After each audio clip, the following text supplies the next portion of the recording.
boa noite a todos vocês, que a graça e a paz do Senhor Jesus Cristo esteja com cada um de vocês.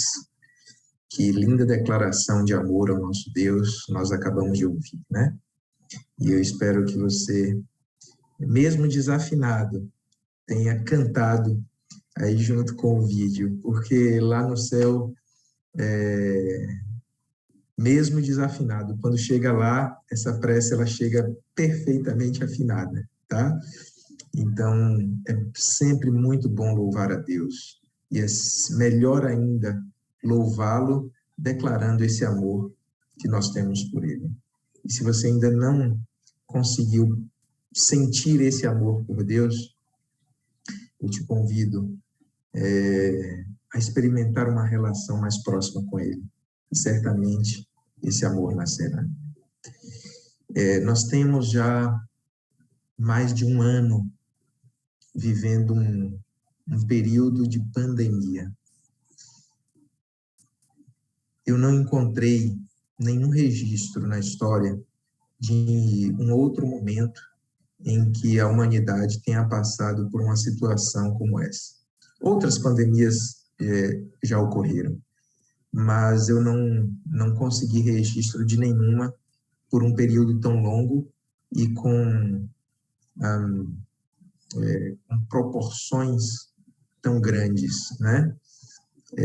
Com estragos tão grandes. As economias mundo afora praticamente estão à bancarrota. Certamente, durante esse período, você deve ter passado por momentos altos e momentos baixos. Você deve ter experimentado algum tipo de angústia, ou de sofrimento, talvez pela perda de alguém.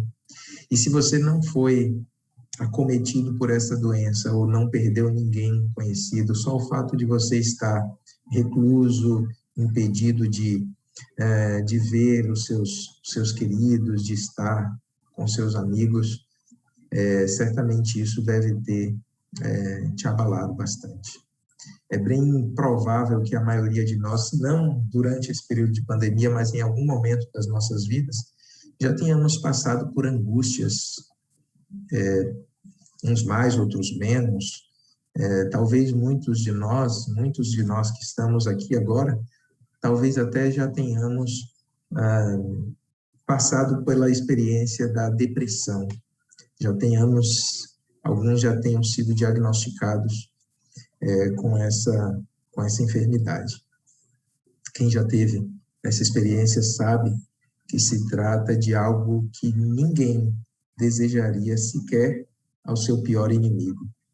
Tomara que ninguém tenha inimigos, né? Mas digamos que você tenha algum inimigo. A experiência da depressão é algo realmente que não se deseja sequer a um inimigo. Hoje, nós vamos meditar no relato bíblico que registra um momento vivido por Jesus, onde ele experimenta essa sensação de profunda angústia e sofrimento.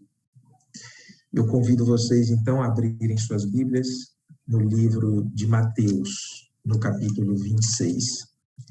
E aí, nesse livro, a partir do verso 36, livro de Mateus, é o primeiro livro do Novo Testamento, primeiro evangelho. Aí no capítulo 26, deixa a sua Bíblia aberta aí a partir do verso 36. Nesse momento, nós vamos mais uma vez, como de costume, pedir orientação de Deus e a presença do Espírito Santo em nossas vidas e neste momento, para que nós possamos compreender a sua palavra. Santo Deus, Pai que estás nos céus, nós cantamos, Senhor, agora que nós te amamos, que nós te adoramos e queremos, Senhor, por toda a nossa vida te render louvores.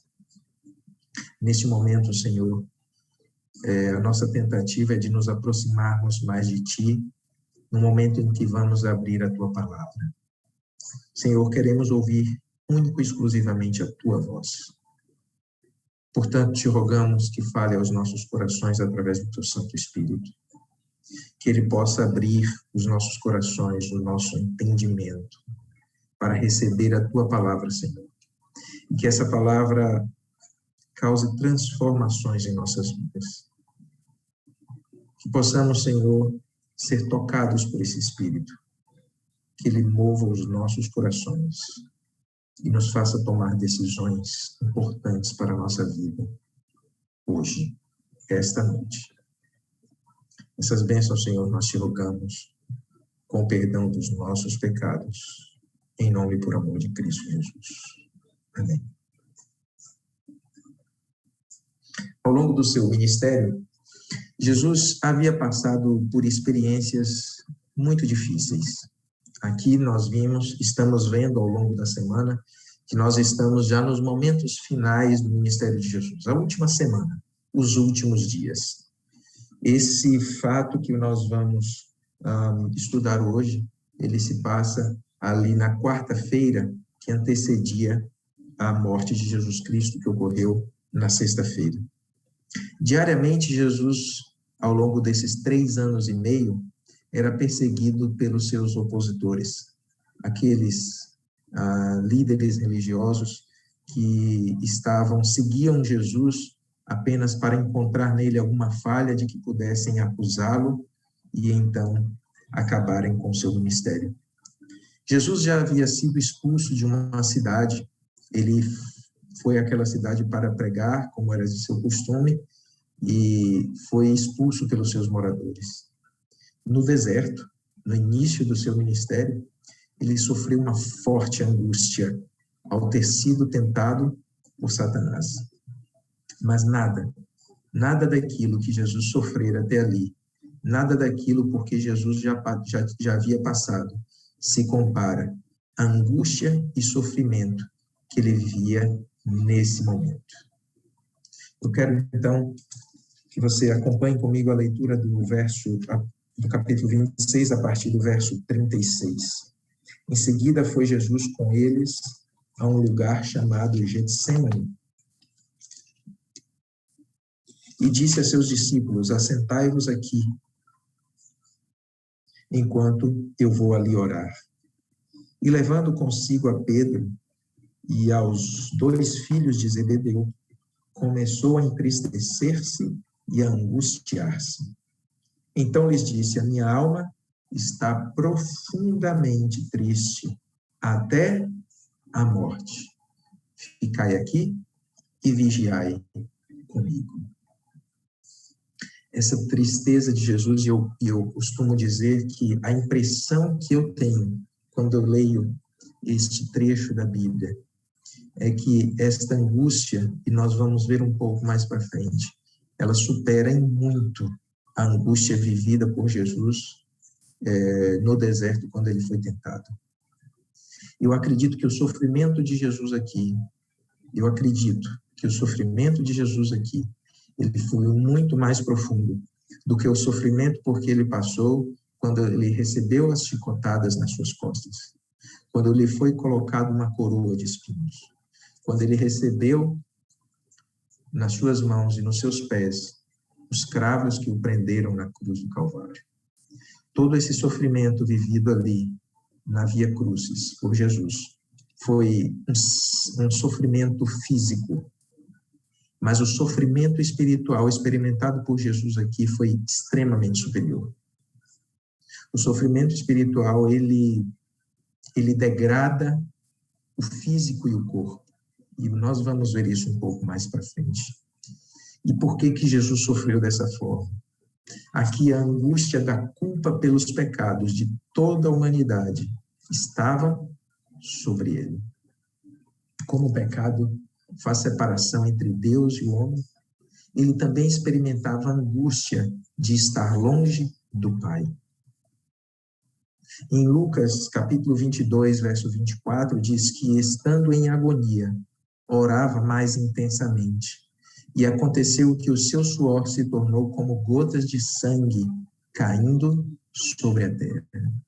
A angústia e o sofrimento que Jesus experimentou ali naquele jardim, no jardim do Getsêmani, foi capaz de fazer o seu suor se transformar em sangue.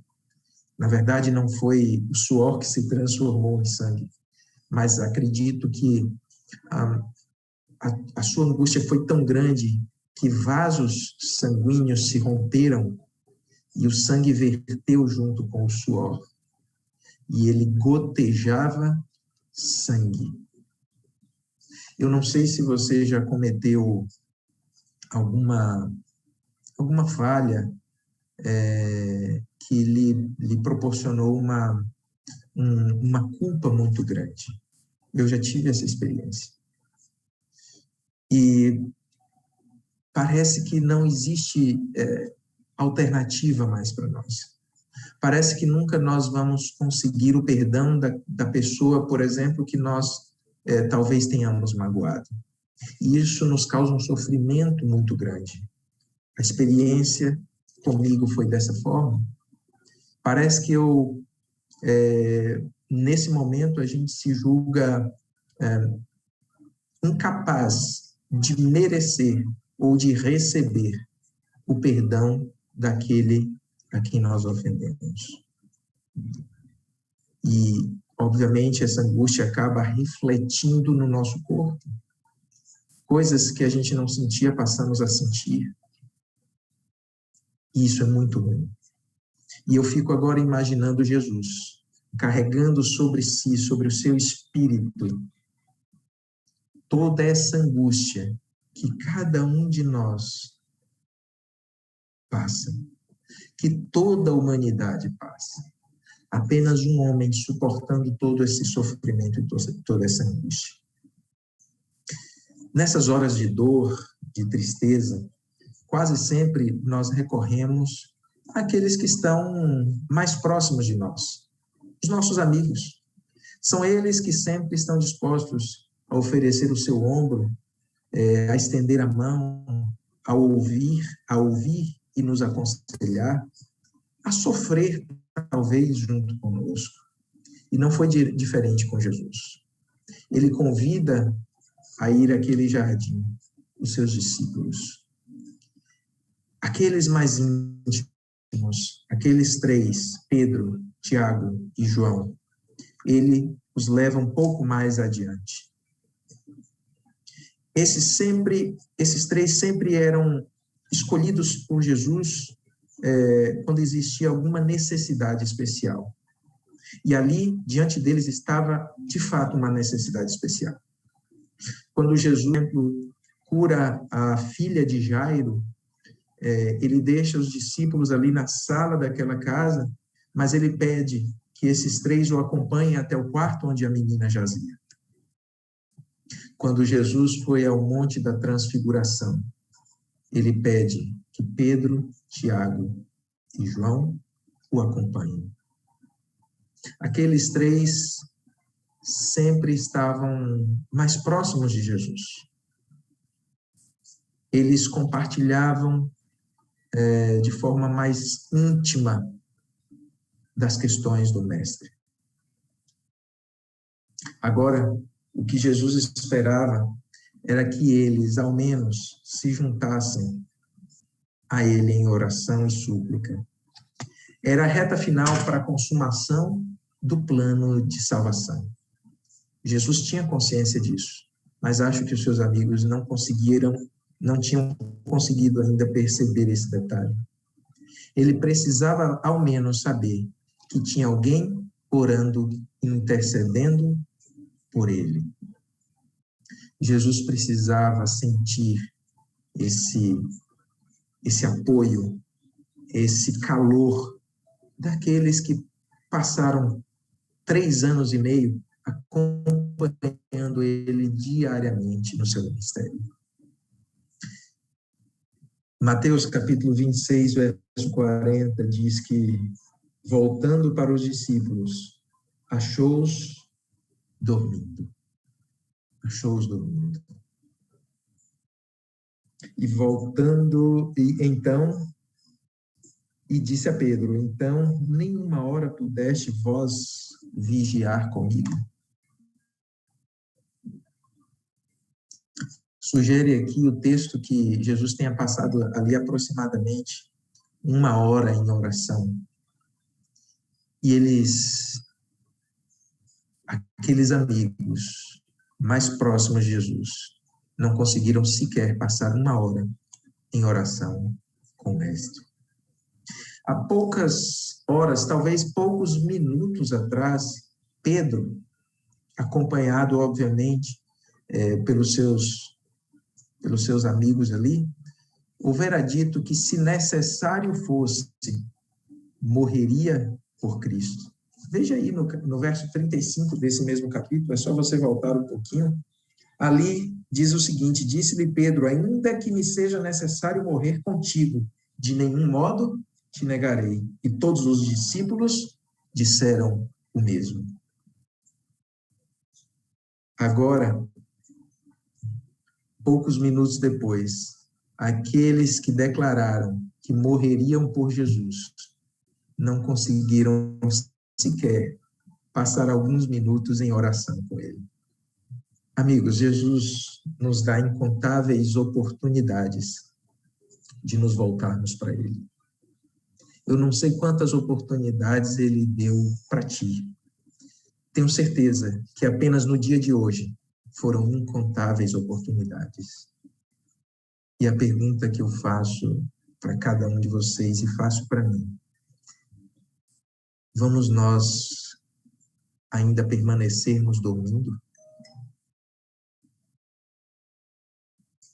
Por quanto tempo Jesus ainda estará à nossa disposição? Os discípulos não acreditavam, sequer imaginavam que dali, talvez a menos de 48 horas, Jesus estaria morto. Jesus não estaria mais com eles.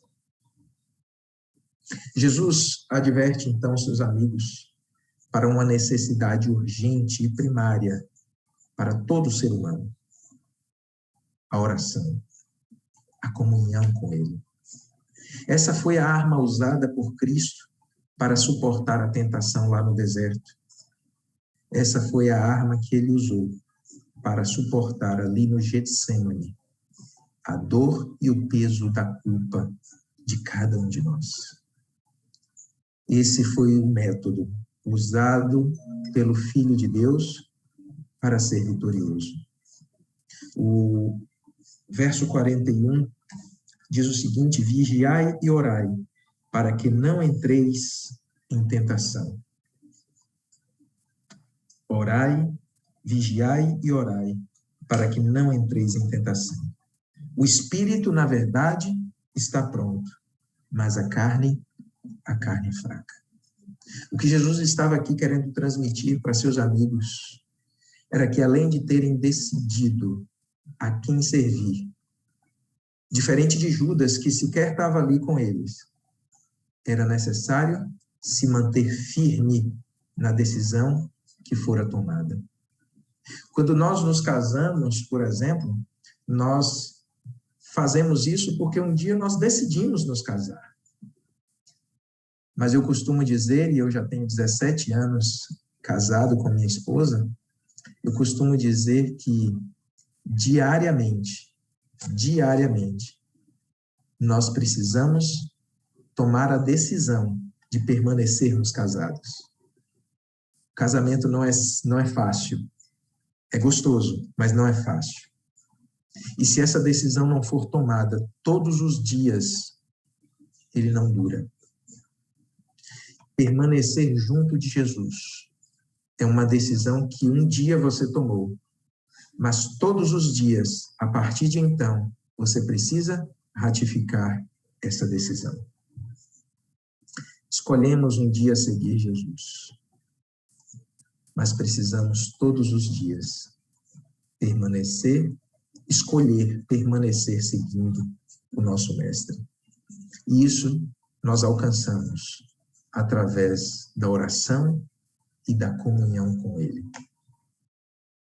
Assim como os casais estão juntos e compartilham das suas experiências diárias, boas, ruins, assim devemos fazer com o nosso Mestre. Compartilhar com Ele da nossa vida, entregar a nossa vida para que Ele dirija a nossa vida. No verso 39, nós encontramos, então, o ápice do sofrimento de Jesus. Ele já não podia mais suportar sozinho a dor e o peso do pecado da humanidade. Verso 39, eu quero chamar a atenção de vocês, e o verso 42. Veja o que diz o verso 39. Adiantando-se um pouco, prostrou-se sobre o seu rosto, orando e dizendo: meu Pai, se possível, passe de mim este cálice. Meu Pai, se possível, passe de mim esse cálice. Todavia, não seja feito como eu quero, mas como tu queres. Pulando para o verso 42, nós vemos, tornando a retirar-se, orou de novo, dizendo: meu Pai, se não é possível passar de mim este cálice, sem que eu o beba, faça-se a tua vontade. Veja que existe uma pequena diferença entre esses dois textos que nós lemos. O primeiro, Jesus diz: Pai, se possível, passa de mim esse cálice.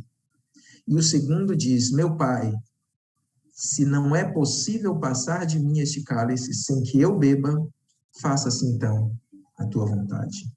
Na primeira frase, Jesus faz a súplica para que fosse passado dele esse cálice.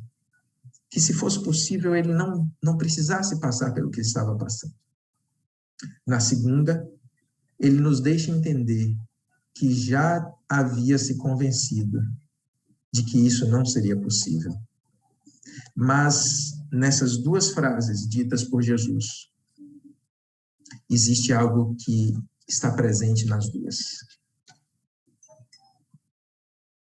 A vontade de Jesus estava sempre submissa à vontade de Deus.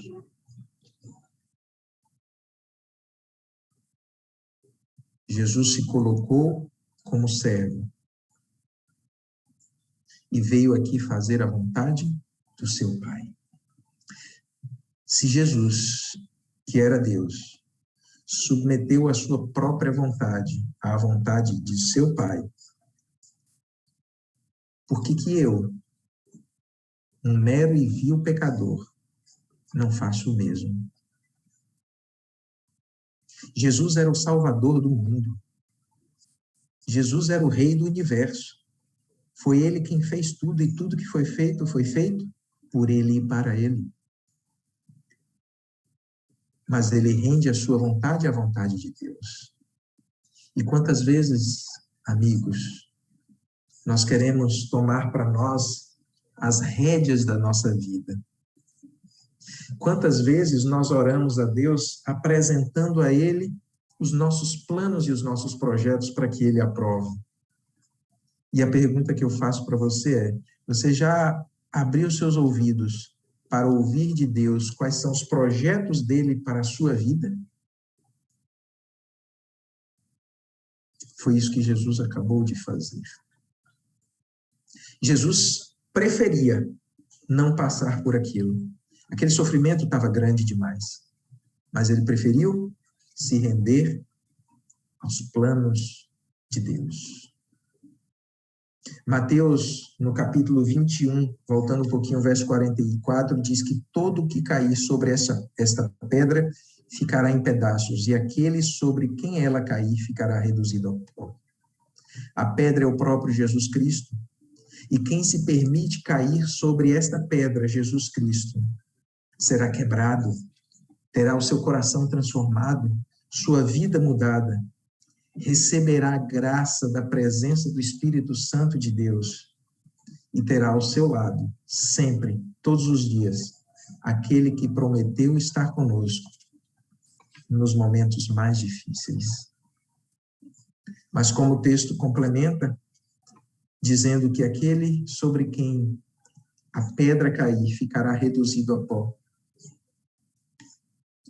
esse que não se submeter a Cristo, que não for quebrado pela graça e pela misericórdia de Jesus, terá o mesmo destino do pecado. O pecado teve o seu destino selado na cruz do Calvário. O inimigo de Deus teve o seu destino decretado na cruz do Calvário.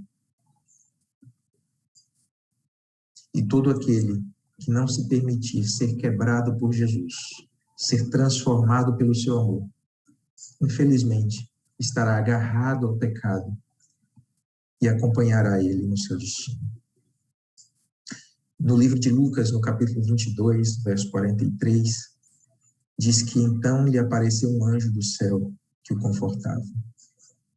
No auge da sua angústia, quando ele clama a Deus e pede socorro, e pede que esse cálice lhe fosse, se possível, tirado, a resposta de Deus é um audível e sonoro não. Não dá. Não dá para passar de você esse cálice. Mas Deus envia um anjo para confortar Jesus. Deus não livrou Jesus do seu cálice. Deus enviou um anjo para ajudá-lo a suportar o seu cálice. Amigos, deixa eu falar uma coisa para vocês que é uma das maiores verdades bíblicas e que hoje tem sido bastante deturpada no mundo cristão. Deus, em momento algum, prometeu retirar de nós o nosso cálice. Todos nós temos um cálice para beber, e esse cálice representa as angústias, as aflições, as dificuldades. Deus não nos prometeu tirar esse cálice de nós. Pode até fazê-lo, mas não prometeu que faria. Ele não tirou esse cálice do próprio Jesus Cristo. Mas ele prometeu estar conosco em todos os momentos da nossa vida. E assim como ele mandou um anjo para confortar Jesus, para ajudar Jesus, já que os seus amigos não fizeram isso, ele mandou o anjo para confortar Jesus nesse momento de sofrimento. Ele promete a cada um de nós estar conosco em todos os momentos. Davi compreendeu isso, e no Salmo 23, verso 4, ele fala que ainda que eu ande pelo vale da sombra e da morte, não temerei mal nenhum, porque tu estás comigo. Ele envia essa mensagem também através do profeta Isaías, no capítulo 43 do livro de Isaías, verso 2. Lá diz que quando você passar pelas águas, ele será contigo. Quando pelos rios, eles não te submergirão. Quando passares pelo fogo, não te queimarás, nem a chama arderá em ti. Você vai precisar passar pelo vale da sombra e da morte. Mas passe pelo seu vale de mãos dadas com Jesus. Escolha hoje mesmo seguir a Jesus. Permita que ele dirija a sua vida. E quando você estiver passando pelo vale da sombra e da morte, ele será o seu refúgio, o seu socorro bem presente na tribulação. Essa decisão você precisa tomar hoje. Nós não sabemos que dia ocorrerá o nosso tempo de angústia. Talvez você já esteja passando por ele. Talvez você já esteja passando pelo seu vale da sombra e da morte. Não existe saída. Nesses momentos, os amigos são até um conforto, mas não são solução. A única solução vem de Deus e se chama Jesus Cristo. Se agarre a ele, segure na sua mão. Tome essa decisão ainda hoje, porque ele é o nosso refúgio e a nossa fortaleza. Que Deus abençoe a todos. Nós vamos, nesse momento, ouvir uma música. E, como de costume, nós teremos esse momento para meditar naquilo que ouvimos nessa noite. E esse tempo É um tempo de decisão. Eu não sei há quanto tempo você está cambaleando e andando nesse vale da decisão. Talvez algumas coisas ainda impeçam você de tomar uma decisão de servir a Jesus, de seguir Jesus. E eu não estou aqui falando de batismo, não estou falando disso. Isso vem com o tempo, com a experiência. Mas eu estou falando de ser um servo do Salvador, de aceitar Jesus como seu Salvador pessoal. Esse é o momento. Não deixe para depois. Enquanto a música está tocando, você pode tomar a sua decisão. Não deixe para amanhã aquilo que pode ser feito hoje. Se manifeste aí através do chat, no Zoom ou no YouTube. Eu aceito servir o meu Salvador Jesus Cristo.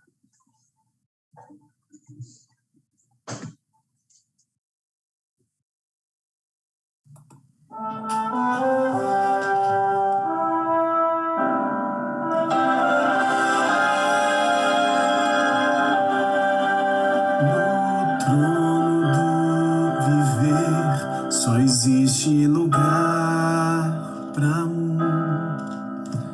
lugar de quem governa todo o ser. No trono do viver só pode haver um Senhor. Se forem dois, um ser amado e outro rejeitado,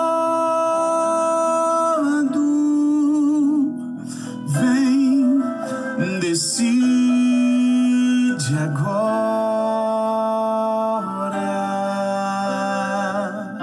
quem vai ocupar seu coração. Mas lembre, se ele não for o primeiro em seu coração, então já não é mais nada, não passa de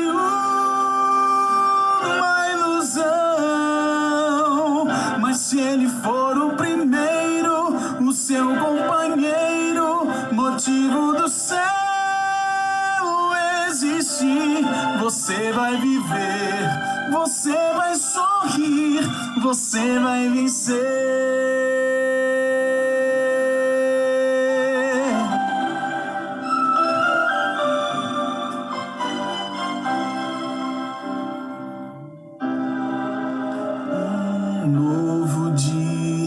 Vai nascer pra você e pra mim.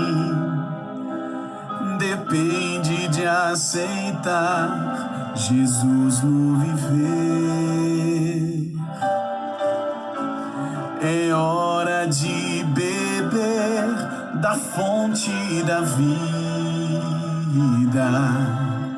Você verá, em Jesus existe plena alegria. Vem, decide agora quem vai ocupar seu coração. Mas lembre, se ele não for o primeiro em seu coração, então já não é mais nada, não passa de uma ilusão. Mas se ele for o primeiro, o seu companheiro, motivo do céu existir, você vai viver, você vai sorrir, você vai vencer. Não há batalha perdida com Cristo. Ele mesmo triunfou lá na cruz. Com sangue já provou que nos ama. Se o não será de mais ninguém.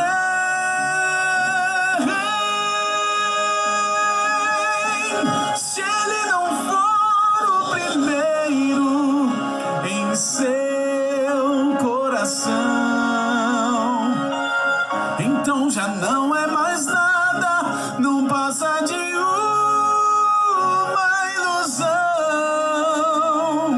Mas se ele for o primeiro, o seu companheiro, motivo do seu existir, você vai viver, você vai sorrir, você vai vencer, você vai viver, você vai sorrir, vai vencer.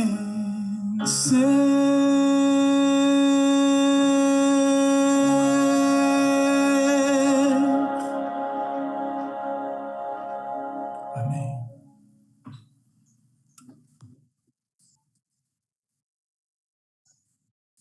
Vamos orar.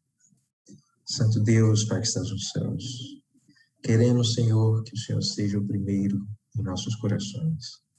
Queremos, Senhor, render as nossas vidas a Ti. Queremos entregar a Ti o destino das nossas vidas. Queremos, Senhor, Te agradecer porque hoje não precisamos mais nos angustiar por aquilo que fazemos de errado. O Senhor já carregou sobre si a angústia de todos os nossos pecados. Basta, Senhor, entregarmos as nossas vidas em Tuas mãos e desfrutaremos da paz que a certeza da salvação nos traz. Senhor, existem algumas coisas nesse mundo que ainda nos prendem e talvez estejam nos impedindo, Senhor, de tomar uma decisão ao Teu lado, de tomar a decisão de entregar as nossas vidas completamente e irrestritamente em Tuas mãos. Senhor, ajuda-nos a nos desvencilharmos de tudo isso, de tudo aquilo que nos prende a esse mundo. Queremos, Senhor, ser herdeiros das mansões celestes. Queremos, Senhor, um dia estar contigo no céu. Portanto, ajuda-nos a tomarmos essa decisão hoje, agora, em nome e pelo amor de Cristo Jesus. Amém. Que a graça de Jesus, a comunhão de Deus, o Pai, o amor de Deus, o Pai, e a comunhão do Espírito Santo esteja com cada um de vocês. Que Deus abençoe a todos. Amém.